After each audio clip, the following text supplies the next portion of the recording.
Quinn Hughes today, guys, after the blockbuster trade from Vancouver over the weekend. Now, I've never been traded in my life, but I do know some of the difficulties from people getting traded to my team.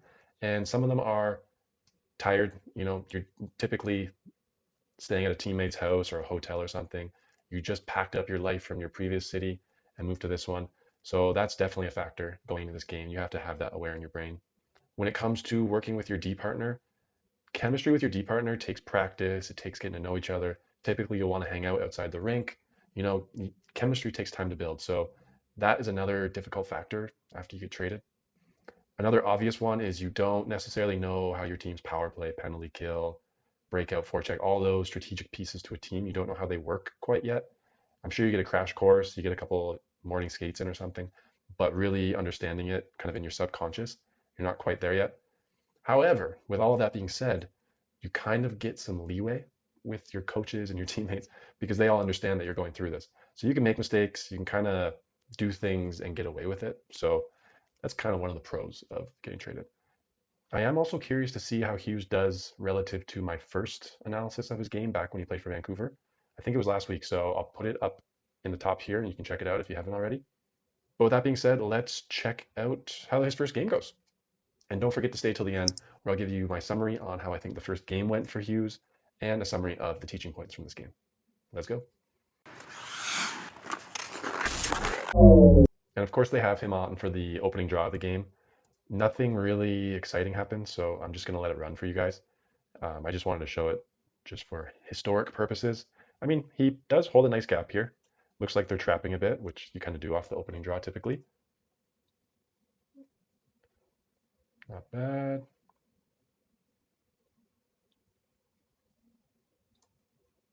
So typical Hughes fashion, he's joining the rush. You know what? He's probably trying to make a good first impression. He also is very offensive, so he is kind of, if they were able to get this through, there would be a couple guys caught here. So, you know what? He's trying to get in the action.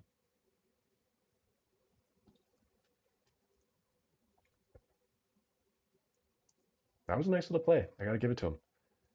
He didn't do kind of what a typical play would be, and that's kind of just throw it at the net here. Bought some time, moved it back to Faber here. I like it. A little chemistry already, I guess.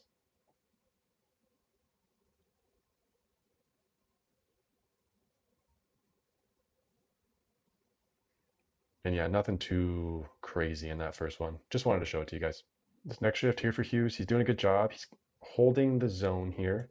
When possession isn't clear, you kind of want to just be ready for that puck to pop out like he is. So he does a good job there. He does a nifty little play here. He's selling like he's going to go D to D here to Faber. But watch. Little give and go there. So give, go. It's a nice little play. And I've spoken about this before in videos of using those fakes and kind of using your angles and getting the forwards to bite on certain plays. He does a great job here. He clears up so much space for himself. It is a cool little play. And then that was a really nice little dish there too. He's looking good. He's really good with the puck. So a solid second shift for him. His chemistry looks good so far, so impressive. Hughes to me is probably one of the best, if not the best, defenseman at working the offensive blue line. And one of the things he does really well is he's really good at pulling it to the middle. And then once he does that, as you'll see, well, here he pulls the forward with him, creates the space here. If he just stayed stationary here, this is a really bad spot for a defenseman to be. Your shooting options aren't the best because your angle isn't great. If you miss here, it's a breakout for the other team. If you just stay on the side here, you also don't really have the best passing option because the forward coming at you can take away that angle. So it's really important to always try and move to the middle. Hughes is really good at that. Makes the quick little dish. And then see how he's kind of staying up with the blue line here? This again is stretching out this forward and it kind of opens up this space. So you can see there's a better passing option here. So Hughes hangs up. And now, I did mention earlier he's really good at the blue line, but sometimes he tries to do too much. You're the last guy back, so you have to be very careful. and he just gets kind of muscled off the puck. And these guys down here aren't necessarily giving him the best passing options, but he still could kind of do one of these. But he's a good enough skater to recover. But when you're the last guy back, you just got to be very sure. It's a risky play to try and beat that guy. So when it's a 1-on-3 like this, it's kind of a 2-on-4, however you want to look at it. But when you have numbers, you can afford to lose a guy. So what I mean by that is you can send a guy at the player to make him lose speed, change direction, and just kind of lose his momentum. And Hughes executes this perfectly. So he just goes at him there, and it makes the forward here have to make a play. He does, messes up, out of the zone. So just a simple little 1-on-3 example of how to play it properly. So here, Minnesota's on the power play. I think this is Hughes' first power play with Minnesota. So as I mentioned at the start, you don't fully know how the power play works. You don't know how the breakout works. You don't necessarily know where everyone's cutting. So it is tricky, and you can kind of see this here. So Hughes comes up, and you can tell already, typically he would have done the drop pass already, probably right down here. But I don't think he's 100% confident in where to do it. So instead, he tries to carry it himself. And fans on the pass, that actually would have worked out pretty nice because of all this space here. But fans on it could have worked out. And now he just kind of tries to force it. So when you have all these guys holding this line, you're obviously going to have people breaking.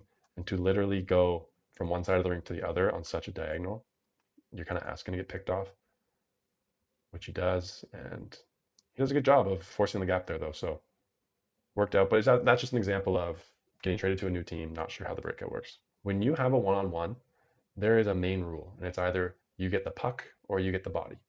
One or the other. You have to be 100% sure. And typically, especially against really talented players like Pastrnak here, your safer bet is the body because they're so talented with the puck. And Hughes goes puck and misses, which leads to a penalty. That one there, you have the back pressure, just play the body. Back checker can come in and go for the puck. You got to be really sure. The shift here, you'll see a very standard entrance into your defensive zone. So you can see it here. It's just your typical D to D pass. And then the Minnesota players are pressuring and kind of funneling to the wall. But as you'll see here, this guy gets a step. And they have the pressure going through the middle. And then you'll see Hughes here. He's covering this guy on the wall. And it is slightly this forward's responsibility for this guy. But when you have a guy that's stationary on your blue line like this, he's not that much of a threat. He's flat-footed. So you really got to pay attention to who's cutting through the middle with speed, because that is the person that's the threat. You kind of want to base your gap on that person a little more than the stationary person. So you're always kind of looking around and assessing who has the speed and who's the most dangerous person. So Hughes kind of missed this, which now results in a 2-on-1. And Faber does a great job there of playing that 2-on-1, but just something to keep in mind. Here we have Hughes bringing the puck up, and you'll see here his D partner's changing. So when you see your D partner changing and the other forwards changing, which they are, you're going to do exactly what Hughes does. You just buy time. Because if you rush the puck up, you're kind of going 1-on-5 on the other team. So your odds are not very good. Maybe you can get to the red line and get the puck deep, but even then, it's basically a turnover. So the better option is to do what Hughes does here. You buy time, you let your forwards come in, they're getting speed, and it allows you to attack a lot more efficiently. The only thing I wish Hughes did here was dish it to someone. Just do that easy pass. He tends to go for the more difficult pass, I find, rather than the simple play, which gets him in trouble sometimes, but also generates those highlight reel plays that we see. So risk reward. But in this scenario, he goes for a pass. And you know what? It's not horrible, but when your D partner changes and you need to make the change as well, just go with the safe play and get off the ice. But here, he actually turns it over, not him, but the forward. And now, if it got turned over immediately this way, he could have been stuck on the ice.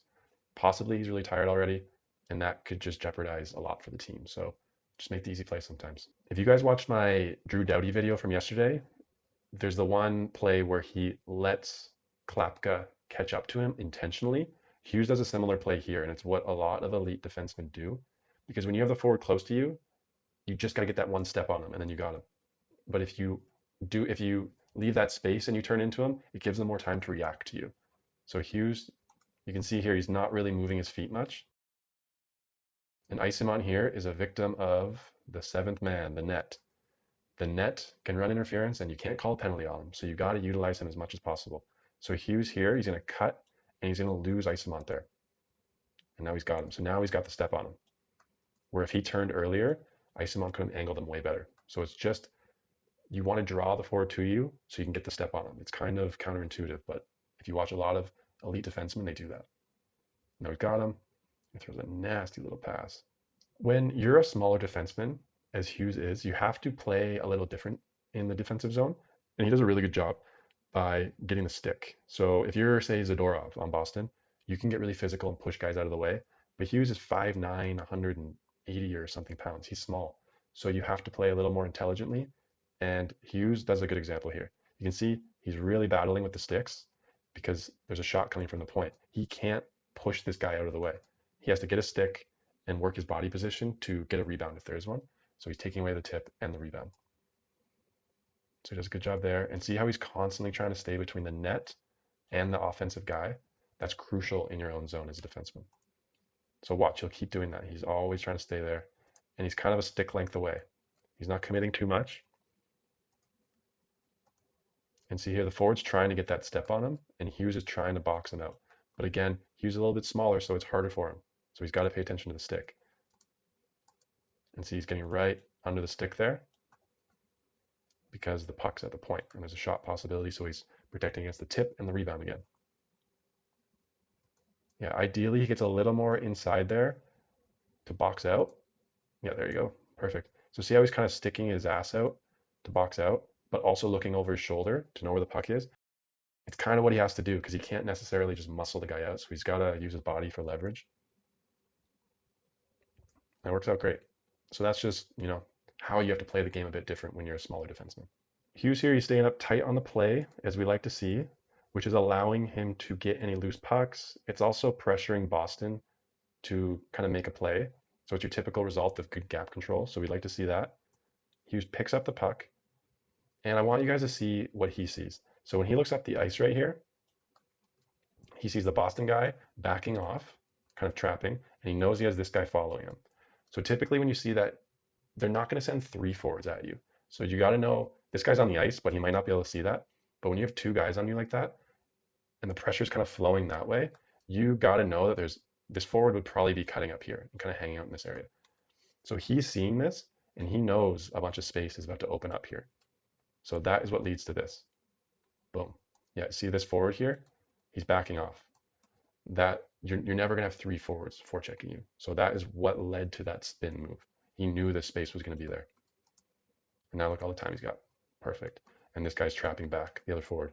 So that's just a result of being really aware of the flow of the ice. In the earlier shift, I showed you that kind of backhand spin give and go thing he did. He kind of does it here again with Favorite. So I'm seeing kind of what causes it. So he's really trying to draw this guy to him. And this one's extra nice because the last time he used a Boston guy as kind of the net to use that pick and roll type thing. And now he uses the net. So the dish, and now look, this guy's caught.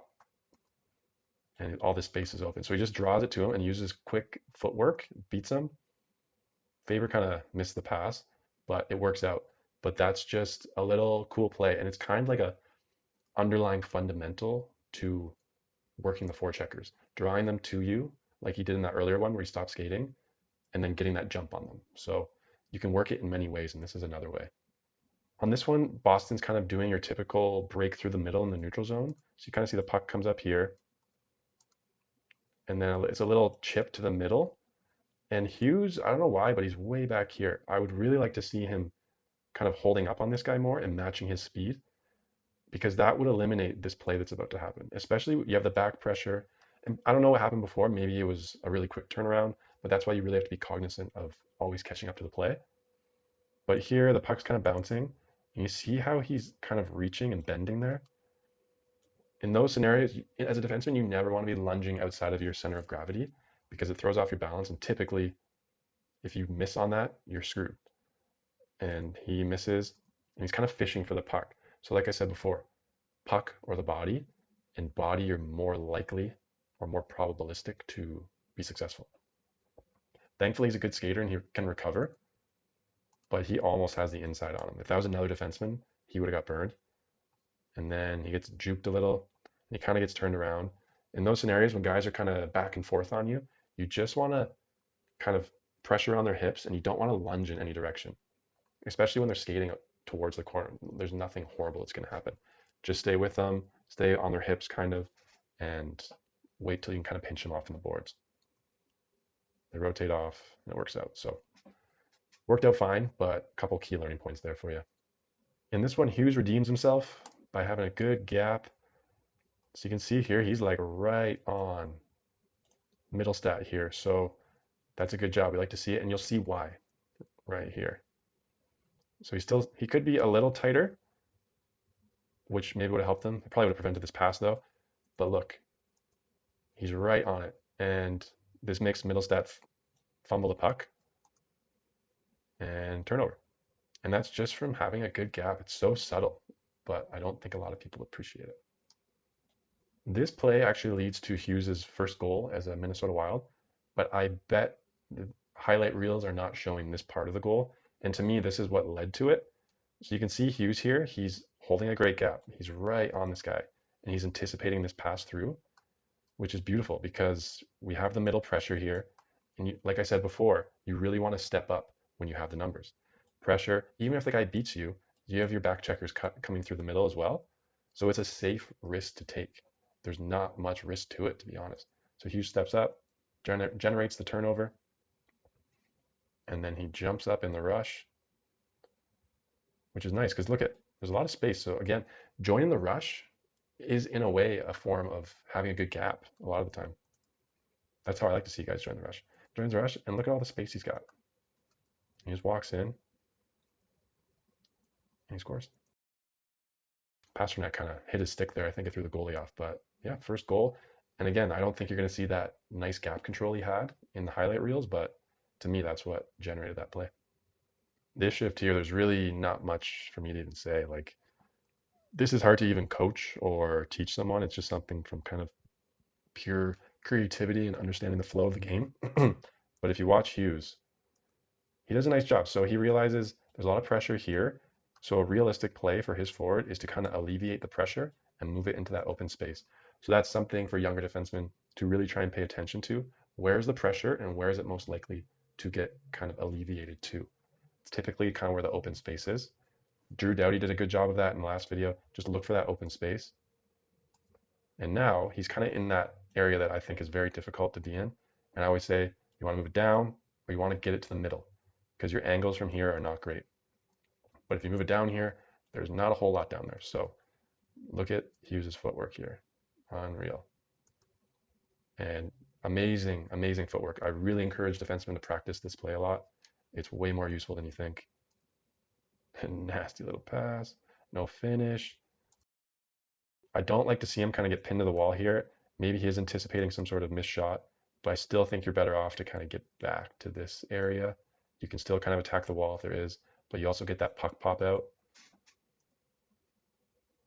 Steve Partner favors there. And now we get to see Quinn work his magic. Whew. He's shifty. Nice little shift. So I noted in my other Hughes game analysis that he is a little bit reluctant to do the simple play sometimes. And this is an example of it. So he's got all this pressure on him, right? It's basically, they're all kind of pinching him off to the wall. And you have Kaprizov here shouting for it, just some sort of momentum because the forwards are kind of flying up here, right? And instead, Hughes goes for a little more of a complicated play. And it's not horrible because there is all this space back here and he does kind of draw three guys to him. But the only thing is when you have your forwards breaking like that with speed, if something were to go wrong, you're kind of left in no man's land, you and your D partner. It works out, kind of, but it could have been worse. And you just kind of sometimes want to go with the flow when your forwards are really breaking like that and they're low in the zone. I don't know what happened between the last shift and this shift. Maybe the D coach talked to him. Maybe he saw some game tape on the bench, but he kind of does exactly what I was hoping he would do the last shift. It first starts with the Boston guy here working the seventh man on Hughes. And when a forward's doing this to you, you don't want to commit. He can hang out there all day if he wants. So you just do exactly what Hughes does. You just go back and forth until he commits to something. You do not want to follow him. Hughes does a good job. He picks up the puck, and then he uses the net, the seventh man, and pinches off that forward. Gets himself some space. Now he's got to step on him. And this time, again, he's got breaking guys, right? And last time he moved the puck back. It's almost identical to the last scenario, but this time he does one of my favorite plays, and that is the high flip. And look how beautifully this works out. It actually ended up leading to wild possession down there. So it's simple and very effective. One of the really hard parts of playing defense is when you get a light chip in your corner and you're kind of having to skate straight onto it. Or if you come in on an angle, you're going to get smoked. And it's something I always struggled with when I was younger. And Hughes shows one way to play it, and I think it's a very safe play to do. So you see Steve's chips it in here. And basically, even if Hughes skated as fast as he could, this to me is like the nails tough option to do. And that's skate as fast as you can, get that space on the forechecker, and just rip it up the boards. The only thing is you're going to get smoked most likely. The other option is to do what Hughes does. And you just kind of slow down, and you see how he takes the guy's stick here, and you just kind of tie up with the guy, and you create kind of a little scrum like this. So it's safe. The only thing you got to be aware of is the puck stays with you, and you get on that good side, so you're between the net and the offensive player. But that is, to me, one of the kind of safer, probably more ideal ways to play it, because the kind of tough way to do it could take a bad bounce, or you could get kind of hurt. So that is a nice little way to play it. When you're a smaller defenseman, as I mentioned earlier, you have to play defense a little differently than someone who's big. And Hughes shows a nice little trick on how to move guys that are bigger than you. And I'll show you here. So we have McAvoy right here, and you're going to see Hughes's stick just goes right between McAvoy's legs, and he kind of like forklifts him up and then pushes him. So it kind of helps give him a little leverage to move McAvoy. See how he does that? And then he completely moved McAvoy out of the way, who's bigger than him and stronger than him. So it's a cool little technique to use when you're smaller defenseman. This does end up leading to a goal, but in my opinion, not Hughes' fault at all. In a previous shift, I mentioned that you really got to pay attention to the speed of the forward breaking through the neutral zone at you. And Hughes, at first, he's doing a good job. He's paying attention to this breaking forward. But if you watch, he stops. And I'm not sure why. I don't know if he thought, I'm assuming he thought he could get the puck. But like I mentioned earlier, he has a habit of getting in trouble for going for the puck when he should go for the body. And this happens here. Goes for the puck, he's fishing, and he's flat-footed, and now he's completely beat. This guy's got the step on him. And when the forward has a step on you, the only thing you can do is skate as fast as you can to that kind of inside post and try and beat the angle on him. So Hughes, thankfully, the Boston guy kind of lost the puck there, else he had him. So now Hughes has him on the angle. So the key here is he wants to avoid that tight wraparound and getting pinched off by the net. And the way you do that is you'll want to push the guy right before the net. So watch, Hughes is about to push him because he wants to generate a little bit of space so he can slip in behind the net as well. Yeah, see, perfect. So he got that inside lane, so the forward wasn't able to pinch him off and wrap. So now he's got him. So he recovered well, but again, puck or the body. And when you're not 100% sure on the puck, you gotta go body. And you have to match the speed of the guy breaking through the neutral zone. So that's it, guys. And I thought Hughes did really well for a first game since being traded. He doesn't have the strategy of the team down pat, doesn't have his chemistry going quite yet. So with all those factors, he did really well, I thought. He seemed to be taking less risk than my previous analysis of him. And I don't know if that's because there's less pressure on him in Minnesota. Maybe Minnesota's structure is a little tighter. They do play a little tighter defense. They are a much better team as well. So he did seem to kind of have more pep to his step. He seemed to be trying a bit more, which is nice to see from a player to kind of get that energy back. He's a really fun player to watch. He seemed a bit more engaged with his teammates too, again, than my previous analysis. He seemed to be more chatty and more involved with his teammates. So another plus. He did have a couple blunders, and again, I don't know if that's just his style of play, where he kind of is a bit more puck focused than body focused, and then a couple other factors where, again, maybe it's just new team jitters. I'm not sure. But overall, I thought he played really well. He played a lot better than the previous analysis I did of him. I hope you guys learned something from it, and let me know if there's someone you want to see me analyze next. I'm doing full game breakdowns of top defensemen in the NHL, hoping to pass on my knowledge of defense to you so you can see the game a little bit deeper. I hope you enjoyed.